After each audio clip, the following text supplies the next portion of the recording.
This next lab is on pH and buffers. First, let's consider the pH of distilled water and tap water. Hi.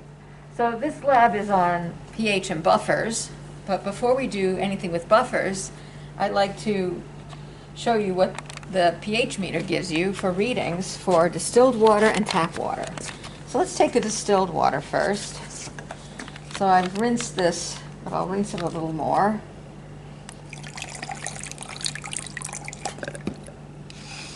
Try to get some of the drops off.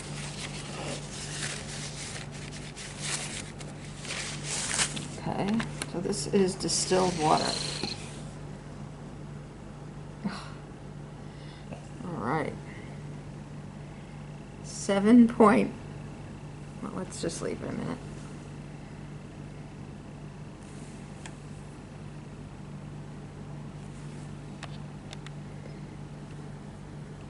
It doesn't seem to want to stabilize. I'm really not surprised at that, because there are very, very few, theoretically no ions or a tiny, tiny amount in distilled water. The reading is not stabilizing, which I think that might be because it's hard to get a good steady reading in a solution that has very few ions.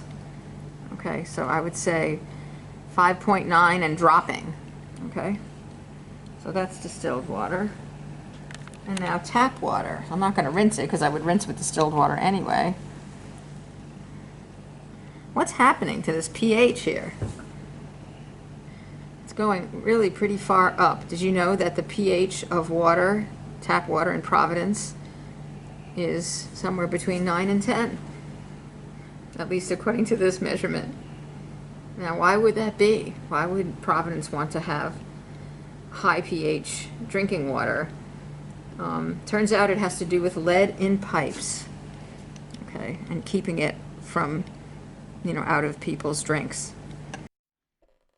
Before we look at what happens when we add strong acid or base to a buffer, let's see what happens when we add it to regular distilled water. Hi. So what we're going to do now is add a small amount of base and a small amount of acid to 40 milliliters of distilled water. So what I have in here is 40 mils of distilled water in each of these. So I'm going to pour each one into a separate beaker. And now I'm going to pipette 1 milliliter of strong base, 6 molar. So I don't want to get any of this in my eyes. I'm wearing my goggles. This is bad for you to get in your eyes, for sure. Okay, missed that one.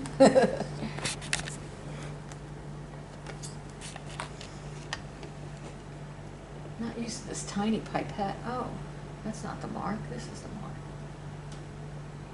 Yep.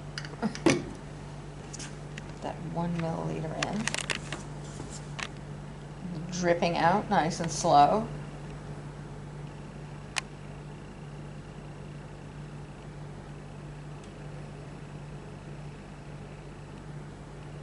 Okay, and now the acid.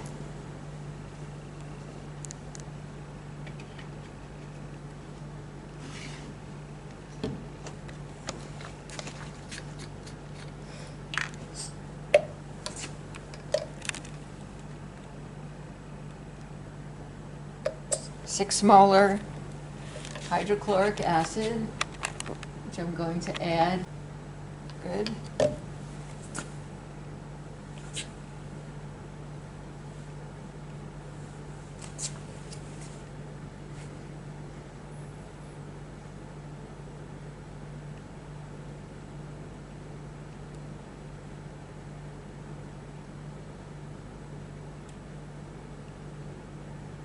Okay, good. Swirl this a little. So do you remember what the pH of distilled water was? Hopefully you wrote that down. And now I will measure these two pHs for you. See if I can do a really good rinsing job. There. Okay, so now, grab it a little. This is the solution with the base. Look at that number. It'll take a little while because the probe is actually agitating the solution. I'm not sure it was really that well mixed before doing this, so let's see if we can get a stable reading.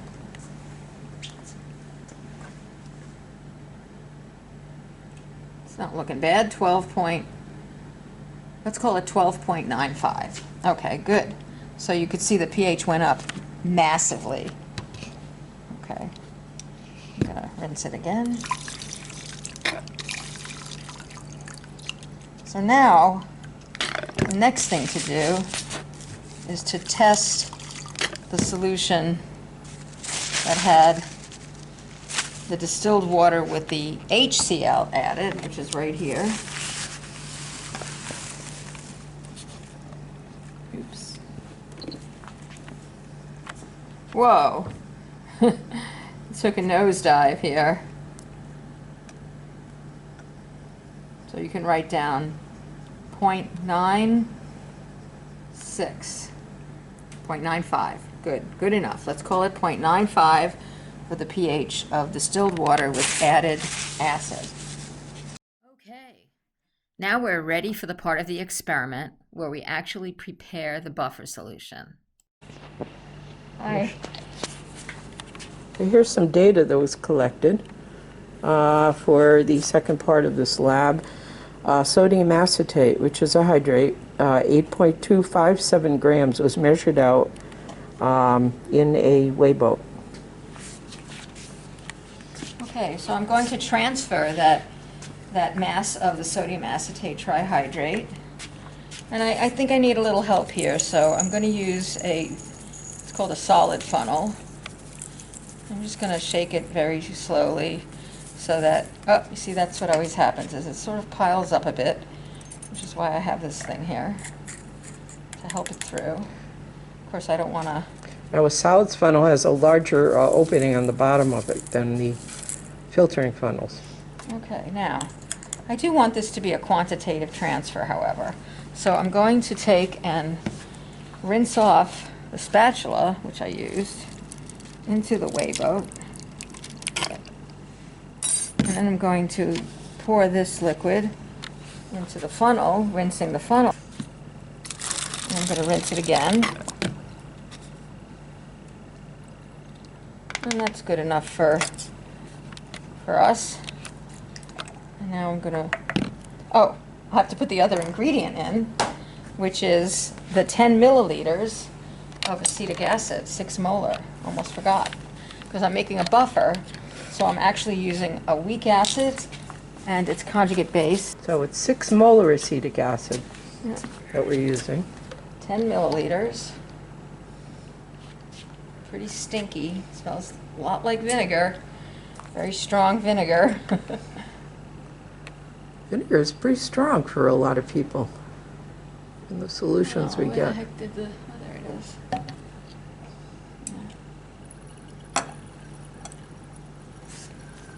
right.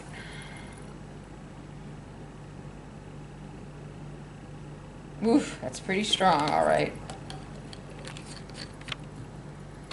Wow.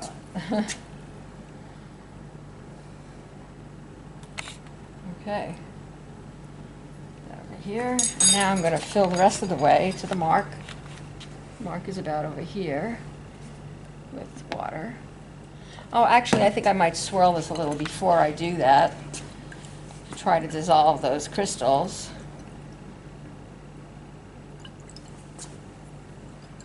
It's a little cloudy, and then it'll clear right up. You'll see.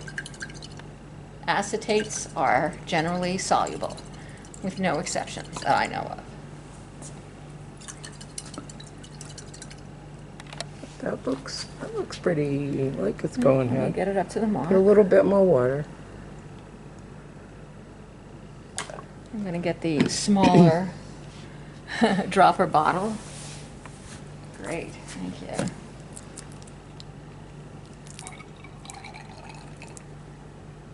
Get rid of the bubbles. Oops.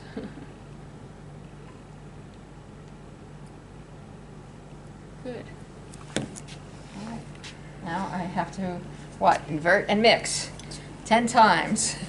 3, 4, 5, 6, 7, 8, 9, 10. And I did follow the instructions to do this, but normally what we would do is write all this. Normally we would write this on the data sheet. 10.0 milliliters of 6 molar acetic acid added to 100 milliliter volumetric flask, and then filled to mark with distilled H2O. So this is added to the flask as well. So even when we add specific volumes and we make a specific volume of solution, we need to know that. That's actual data. That's going to be useful in this experiment. And then we could say that the result is a clear solution. That's another observation. Now that we've made the buffer solution, it's time to measure its pH. So I'm preparing to measure the pH of the buffer that I just prepared. I'm going to rinse the pH probe off with some water. Let me get some more. A good rinse. Dab it a little bit. This is the buffer.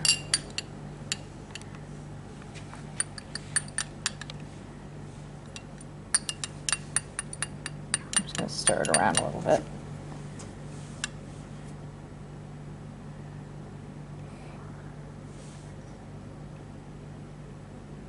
.66. That's the pH of the buffer. Without anything in it. Without acid, without base, just plain old buffer. Okay, good. And now let's see the effect of adding strong acid or base on the pH of the buffer.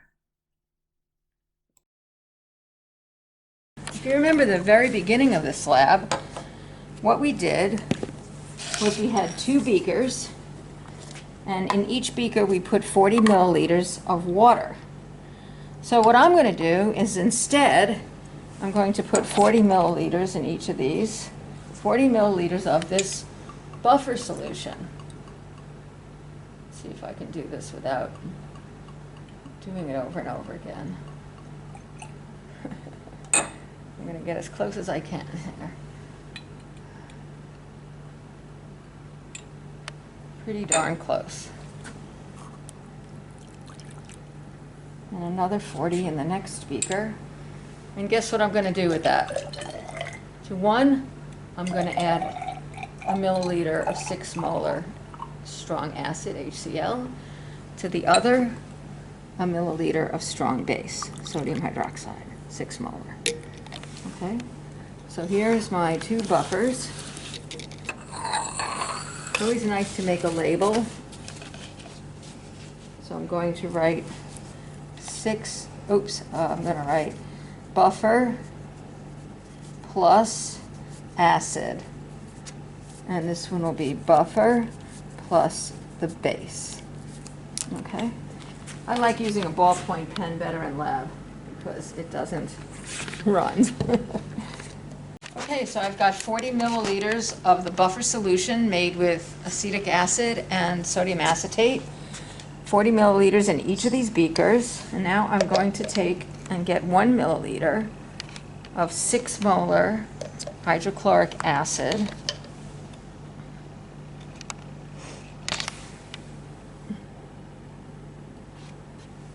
It's hard to spot that meniscus on a 1 milliliter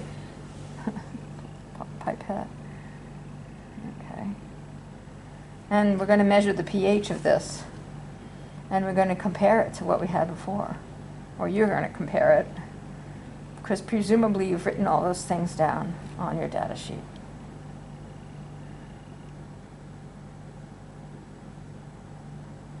Okay.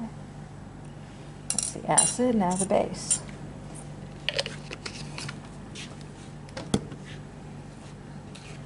cleverly put in a different color bottle. Which is good.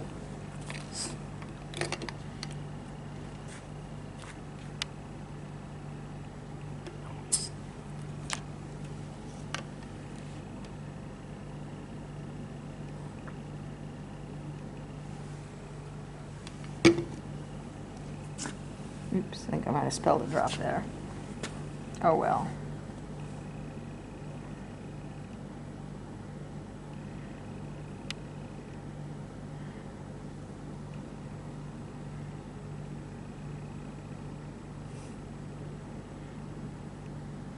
Must be a very thin capillary because it's so slow.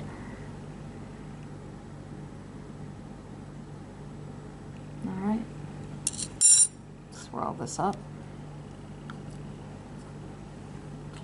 I'm going to clean my area a little bit. Don't need this anymore. I'm going to actually mix this up. The base and the acid. Okay. Hi, so now I'm going to measure the pH of the buffer plus acid.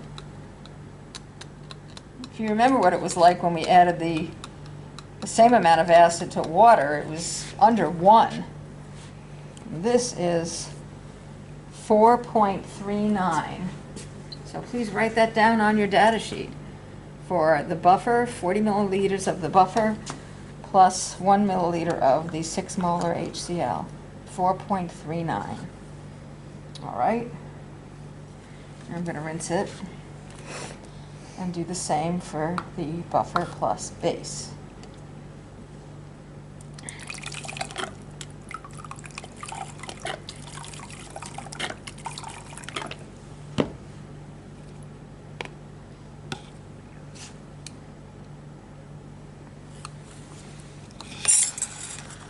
Okay. Well, it went up, but it didn't go up a huge amount.